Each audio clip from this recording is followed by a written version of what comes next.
On a une maman qui va faire une dépression et elle a 2 enfants, 2 petites filles. Le mari est pas très présent. On a placé les 2 petites filles avec un droit de visite des parents très ténu, une fois par mois, pendant 45 minutes. Au bout de 2-3 mois, on apprend par les services sociaux que la petite fille a du sexe, à 13 ans. C'est-à-dire qu'elle a des rapports sexuels avec plein de gens dans le foyer. Donc là, nous écrivons au magistrat en disant « c'est bien si on se voit ». Pas de réponse. Ensuite, ils nous disent les services sociaux, on apprend qu'elle est toxico. Il y a un problème de toxicomanie, il y a beaucoup de joints, il y a beaucoup de drogue, peut-être de la cocaïne à 13 ans. Donc j'écris au magistrat en disant toxicomanie, 13 ans, plus le sexe, c'est bien si on se voit. Pas de réponse. Là, l'enfant fugue, on ne sait pas où elle est. Pendant plusieurs mois. Ça pose quand même un problème. L'obligation de sécurité du département, on doit savoir où sont les enfants. Au bout de plusieurs mois, cette petite fille appelle sa maman au secours et elle lui dit « je suis dans un réseau de prostitution à Toulon, Évry, Toulon, et elle dit « au secours, viens me chercher ». Cette maman m'appelle, j'appelle les services de police qui arrivent à récupérer la gamine en traçant son téléphone. On récupère cette petite, on la fait remonter. Au bout de quelques semaines, le MAC qui utilisait cette petite fille la récupère et la ramène tapiner à Toulon. On arrive à récupérer cet enfant, on la ramène. Toujours pas d'audience. C'est-à-dire que ce n'est pas une absence de travail, c'est du mépris. Et lorsque le père a découvert que la petite se prostituait et qu'on lui a pas amené un droit de visite, il s'est pendu. Ce qui se passe dans l'aide sociale enfance, c'est un scandale d'État. Jeudi 15 mai, 2 manifestations ont justement eu lieu à Paris pour dénoncer les conditions d'accueil des enfants protégés par l'aide sociale à l'enfance. Quelles sont les failles identifiées au sein de l'ASE ? En France, il y a 340 000 enfants qui relèvent du juge pour enfants dans l'aide sociale à l'enfance, la protection des mineurs, et il y en a 227 000 qui sont placés. C'est exactement la ville de Toulouse. Ça fait 32 ans que je suis avocat et j'ai découvert ce contentieux-là, le placement des enfants, il y a 8 années. Pendant les 5-6 premières années où j'ai commencé à faire ça, je croisais peu de prostituées. Très rare d'avoir des enfants qui se prostituaient. Ça a flambé il y a 1 ou 2 ans. Sur les 20 000 enfants qui se prostituent, j'en ai vraiment beaucoup. Sur la carte judiciaire, il y a des nœuds de prostitution, essentiellement Paris, Couronne, Marseille. Après, il y a des endroits où il y a de la prostitution. Où se trouvent les foyers ? Ils sont tous, quasiment 80% de nos foyers, sont dans les zones de pauvres. C'est-à-dire, nous, dans Marseille, c'est dans le quartier nord, là où il y a tous les gens dont on parle tous les jours dans la presse. Vous, c'est la Couronne, qui est quand même beaucoup plus pauvre que ne l'est le centre-ville de Paris. Comme ces foyers sont au cœur des cités, les petits Macs vont faire leur marché. Ils récupèrent les enfants. Comment ils les attrapent ? Avec la toxicomanie.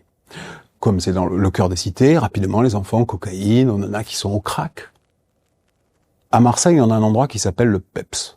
C'est un foyer qui, bien évidemment, dans un quartier pourri. Il n'y a pas de meubles. Il y a des lits, il y a des lavabos, il y a des toilettes, mais il n'y a pas de meubles. Ce sont des pièces sans rien. C'est là que sont les enfants. Il y a des pièces où il n'y a pas de peinture. Et il y a un gardien. Celui-là, c'est une des plaques tournantes on sait que quand on met l'enfant là, rapidement il va se prostituer au cœur des cités, dans un endroit où il n'y a aucun confort, où il n'y a aucun réconfort. L'enfant placé, il a besoin de réconfort, il a besoin de bras, il a besoin d'affection, il a besoin d'exister.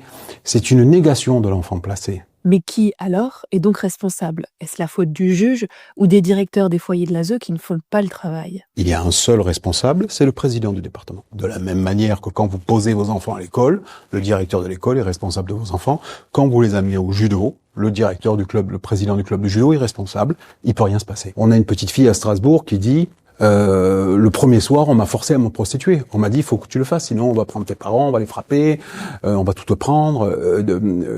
Elle s'en est plainte au service sur place, à l'éducateur spé, aux gens qui sont sur place, et il y a eu zéro réaction, rien. Lors d'une audience que nous avons eue il y a quelques mois à Rennes, nous soutenions qu'un enfant se prostituait, que tout ça, et tout le monde disait, mais ne se prostitue pas.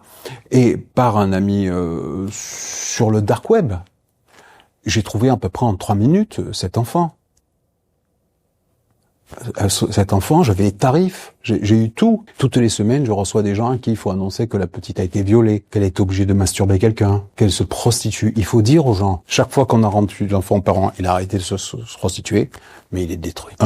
Il n'y a pas de cycle de formation, il est hors formation totale. Et deux, c'est un enfant qui a vécu un cauchemar et qui, socialement, a un mal à s'intégrer qui est hors catégorie. C'est plus rattrapable. Les dégâts qui ont été faits par les consommateurs et par l'ASE, parce que la plupart des enfants demandaient de l'aide au début quand ils se sont retrouvés dans cette situation d'être obligés de se prostituer. Là, on a un problème de société qui est majeur. C'est 20 000 enfants. C'est un fait de société.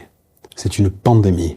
Et face à cette pandémie, il n'y a aucune réponse organisée de l'État. C'est-à-dire que l'État, par le fait de la décentralisation, a délégué au président des départements le soin d'agir. Il n'y a aujourd'hui aucune politique globale de réponse en France au problème de la prostitution des mineurs placés. Mais ce qui est plus important et dont personne ne parle, personne ne pose cette question qui est la seule que nous devons poser, qui consomme un enfant de 11 ans? C'est pas de la prostitution, ce n'est que de la pédophilie. Le cœur des enfants qui sont nos clients, c'est entre 11 et 14 ans.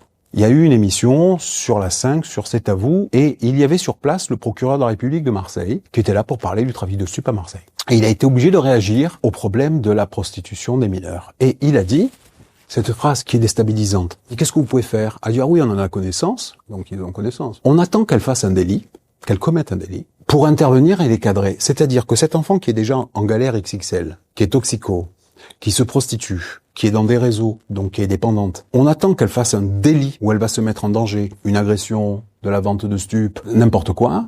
Et à ce moment-là, on va intervenir quand la situation sera super dégradée. Il y a un chemin qui amène à la prostitution. La toxicomanie, ça vient rapidement, mais ça vient en plusieurs mois quand même. Pendant ce temps où l'enfant est sur la toxicomanie, avant qu'on les attrape pour la prostitution, ils ne font jamais remonter au juge. Lorsqu'ils voient que l'enfant a de l'argent, a des fringues qui n'ont pas été payées par le département, ils peuvent pas ne pas le savoir. Il sort tous les soirs, il va au planning familial. Il les accompagne jamais au planning. D'abord, il faut prendre en charge immédiatement ce qui n'a pas de coût social. Il y a la CMU. La contraception, les soins, parce que celui qui va consommer un mineur, il va pas prendre de précautions. 2, jamais de suivi psy.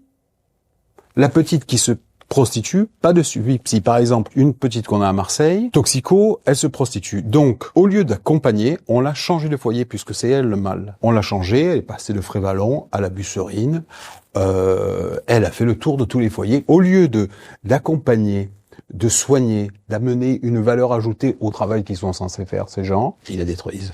Deuxième chose, qui est super importante, ils les laissent sortir. Et ils nous disent toujours, ah bah on peut pas, c'est des enfants. C'est-à-dire ce que l'on reproche aux parents, qui est la cause du placement, on se l'applique pas à soi. Et ça ne choque personne pour une raison qui est simple. C'est quand on parle de ces gens, on dit aide sociale à l'enfance. Aide, bienveillance, sociale, bienveillance à l'enfance. Donc, ça ne peut être formé que par des gens merveilleux. C'est pas le cas. On les remet jamais en question. C'est la seule administration qui n'a pas de contrôle, c'est l'aide sociale à l'enfance. Les magistrats ont un contrôle, l'administration fiscale a un contrôle, toutes les administrations ont un contrôle. La seule administration qui n'a pas de contrôle, c'est l'aide sociale à l'enfance. Les départements, eux, se disent pris à la gorge par une facture déjà très élevée. En 2023, l'ASE leur a coûté 9,7 milliards d'euros, un budget qui ne cesse de gonfler puisque les enfants protégés sont toujours plus nombreux. C'est indigne. Ce dont on a besoin n'a pas de coût. C'est-à-dire, il faut que les EduxP, d'abord, qu'ils les laissent pas sortir. Ça n'a pas de coût. Que les EduxP, quand ils voient l'enfant toxico, fassent remonter immédiatement au juge pour qu'il y ait une audience. Ça n'a pas de coût. On laisse faire ça. Et ce qui se passe dans l'aide sociale enfance, c'est un scandale d'État. Les réponses des présidents de département sont indignes. De dire qu'on n'a pas les moyens. Quand on a 9,5 milliards, on se tait.